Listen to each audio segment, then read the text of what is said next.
Hi friends, this is Malu Samayal. இன்றைக்கி பார்க்க போகிறது மெக்ரோனி சிக்கன் பிரியாணி. வாங்க பார்க்கலாம். ஒரு பாத்திரத்தில் தண்ணி எடுத்துக்கோங்க. இதில் நல்லா தண்ணி கொதிக்கட்டும். 1/2 கிலோ மெக்ரோனி மூழ்கிற அளவுக்கு தண்ணி வச்சு தண்ணி கொதித்த உடனே மெக்ரோனியை போட்டுடலாம். நல்லா தண்ணி கொதித்த உடனே தான் போடணும், முன்னாடி போட்டக்கூடாது. அதுக்கப்புறம் 2 ஸ்பூன் ஆயிலு, ஒரு 1/2 ஸ்பூன் சால்ட்டு போட்டு 5 நிமிஷம் கொதிக்க வச்சுட்டு இந்த மாதிரி ஃபில்ட்ரு பண்ணுங்கள். வடிகட்டிட்டு இதில் பச்சை தண்ணியை 1 லிட்டர் தண்ணி எடுத்துக்கோங்க. நல்லா வாஷ் பண்ணிக்கோங்க. அதிலேயே வடிகட்டியில் வாஷ் பண்ணிக்கலாம். இது வந்து ஒன்றோட ஒன்று மெக்ரோனி ஒட்டாமல் பொழுன்னு வருங்க நல்லா. இப்போ குக்கர் எடுத்துகிட்டு 5 டேபிள் ஸ்பூன் ஆயில் ஊற்றிட்டு இதில் வந்து பிரிஞ்சி இலை, லவங்கம், சோம்பு, ஏலக்காய் போட்டுக்கலாம். பட்டை கூட போடலாம். போட்டு தாளிச்சிருங்க. நல்லா தாளிப்பு முடிஞ்சதும் வெங்காயம் பொடியாக நறுக்கினா 4 வெங்காயத்தை போட்டு வதக்கலாம். போட்டுருங்க. போட்டு நல்லா வதக்குங்க. பொன்னிறமாகிற வரைக்கும் வதக்கணும் வெங்காயத்தை. நல்லா வெங்காயம் வதங்கட்டும். நல்லா கிளறி விட்டுட்டு மீடியம் ஃப்ளேமில் வச்சுக்கலாம். நல்லா வதக்கிக்கோங்க. இப்போது 2 ஸ்பூனு இஞ்சி பூண்டு இந்த அளவுக்கு வதங்கினா போதும். வெங்காயம் நல்லா வதங்கிடுச்சு. இஞ்சி பூண்டு பேஸ்ட்டு 2 ஸ்பூன் போடுங்க. அதையும் போட்டு நல்லா வதக்கணும். இஞ்சி பூண்டு பேஸ்ட் நல்லா வாசனை வர வரைக்கும் வதக்குங்க. பச்சை வாசனை போட்டும். இப்போது 3 தக்காளி கட் பண்ணி வச்சுருக்கோம் பொடியாக. அதையும் போட்டு நல்லா வதக்கலாம். நல்லா வதக்குங்க. வதக்கிட்டு தக்காளியும் நல்லா வதங்கணும். வெங்காயம் தக்காளி நல்லா வதங்கட்டும். இப்போது 100 கிராம் பீன்ஸை வாஷ் பண்ணி நல்லா பொடியாக கட் பண்ணி இந்த மாதிரி கட் பண்ணிக்கோங்க. அதை போடுங்க.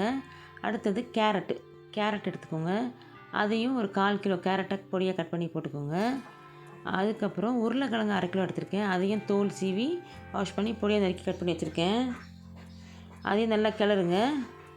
அது கிளறினோடனே இப்போது புதினா மல்லி இது பண்ணி வச்சுருக்கோம். அதையும் க்ளீன் பண்ணி பொடியாக நறுக்கி வச்சுருக்கேன். அதையும் போட்டு நல்லா கிளறுங்க. நல்லா கிளறின உடனே இப்போது சிக்கன் ஒரு 1/2 kg எடுத்து வச்சுக்கலாம். நல்லா வாஷ் பண்ணி வச்சுருக்கேன். அதையும் போட்டு கொத்தமல்லி புதினா தூவி நல்லா வதக்குங்க. நல்லா வதங்கட்டும். நல்லா சிக்கனு இதெல்லாம் இப்போ தேவையான அளவு காய்க்கு தேவையான அளவு உப்பு போட்டு நல்லா வதக்குங்க. நல்லா வதங்கட்டும். இப்போது ஒரு 3 நிமிஷம் மூடி வைக்கலாம். குக்கரை திருப்பி போட்டு மூடி சிம்லேயோ இல்லை மீடியம்லேயோ வச்சுக்கோங்க. வச்சுட்டு ஒரு 3 நிமிஷம் அப்படியே வதங்கட்டும். கறியெல்லாம் ஒன்றா. இப்போ பாருங்கள் 3 நிமிஷம் ஆயிடுச்சு.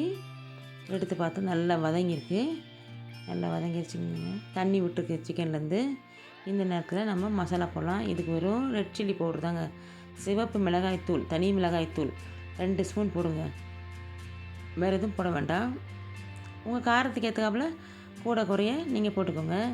இப்போது 3 ஸ்பூன் கட்டி தயிர் போட்டிருக்கேன். அதையும் போட்டு நல்லா கிளறுங்க. மசாலா எல்லாம் ஒன்று சேரட்டும். ஒரு 2 மினிட்ஸ் போட்டிங்கன்னா, எப்போவுமே பிரியாணிக்கும் நம்ம தயிர் ஊற்றுவோம். அதே போல் தான் இதுக்கும் தயிர் ஊற்றணும். தயிர் ஊற்றி நல்லா கிளறிட்டிங்களா? நல்லா கிளறுங்க. ஒரு 2 நிமிஷம் அப்படி கிளறி விடுங்க. இப்போது 1 டம்ளர் தண்ணி அதையும் ஊற்றி நல்லா கிளறிடுங்க. தண்ணி ரொம்ப ஊற்றக்கூடாது. 1 டம்ளர் ஊற்றினா போதும். கறியிலேருந்தே தண்ணி நிறைய வரும்.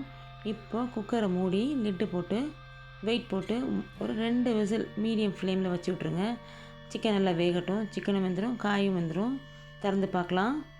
இப்போ திறந்து பார்ப்போம். சிக்கனும் நல்லா வெந்துருச்சுங்க. திருப்பி நல்லா வெந்துருச்சு. நல்லா கிளறி விடுங்க. தண்ணி போதுமானதாக இருக்கான்னு பார்த்துக்கலாம்.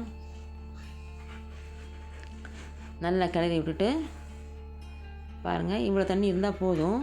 இந்த நேரத்தில் நம்ம மெக்ரோனியை போட்டுடலாம். வடிகட்டி வச்சுருந்தோம்ல, மெக்ரோனியை ஃபுல்லாக 1/2 கிலோ மெக்ரோனி போடுறேன். வடிகட்டி வச்சுருக்கேன் மெக்ரோனி போட்டாச்சா? இப்போ நல்லா உடச்சி விட்டால் சூப்பராக வரும் பாருங்கள். பொழுன்னு இருக்கு பாருங்கள். இதே மாதிரி இதையும் நல்லா எல்லா காயும் மசாலா மெக்ரோனி எல்லாம் ஒன்று சேர்ந்து வர மாதிரி நல்லா கிளறி விடுங்க. நல்லா கிளறி விட்டு இந்த நேரத்தில் உப்பு காரம் பார்த்துக்கோங்க. பார்த்து தேவைன்னா போட்டுக்கோங்க. இப்போ எனக்கு எல்லாமே கரெக்டாக இருக்குது. கொத்தமல்லியும் புதினாவும் தூவிட்டு திருப்பி ஒரு கிளறி நான் வந்து குக்கர் மூடியை திருப்பி போட்டு நல்லா மறுபடியும் ஒரு 2 நிமிஷம் அந்த மசாலா எல்லாம் மெக்ரோனியில் சேர்றதுக்காக லோ ஃப்ளேமில் ஒரு 2 நிமிஷம் வச்சு வைங்க. இப்போ 2 நிமிஷம் ஆச்சு. நல்லா நல்லா கிளறி விடலாம். நல்லா கிளறி பாருங்கள். இப்போது மெக்ரோனியில் இருக்கிற அந்த தண்ணி, மசாலா இருக்கிற தண்ணி எல்லாமே அது இழுத்துக்கிச்சு. இப்போது மெக்ரோனி ரெடி ஆகிடுச்சுங்க. இவ்வளோ தாங்க மெக்ரோனி. பாருங்கள் எவ்வளோ டேஸ்ட்டாக இருக்குன்னு சாப்பிட்டு பாருங்கள். சாப்பிட்டு பார்த்துட்டு கமெண்ட்டில் சொல்லுங்கள். நல்லாயிருக்கும். இது ரொம்ப சிம்பிளாக செஞ்சிடலாம். ரொம்ப டேஸ்ட்டாக இருக்கும். ஏன்னா காய் இருக்குது, கறி இருக்குது, வெரைட்டியாக இருக்கும். இதுவே லஞ்சுக்கும் வச்சுக்கலாம், டின்னருக்கும் வச்சுக்கலாம். ரொம்ப நல்லாயிருக்கும். சாப்பிட்டு பார்த்து கமெண்ட்டில் சொல்லுங்கள். இது வந்து இந்தியன் ஸ்டைல் மெக்ரோனி பிரியாணிங்க. ட்ரை பண்ணி பாருங்கள்.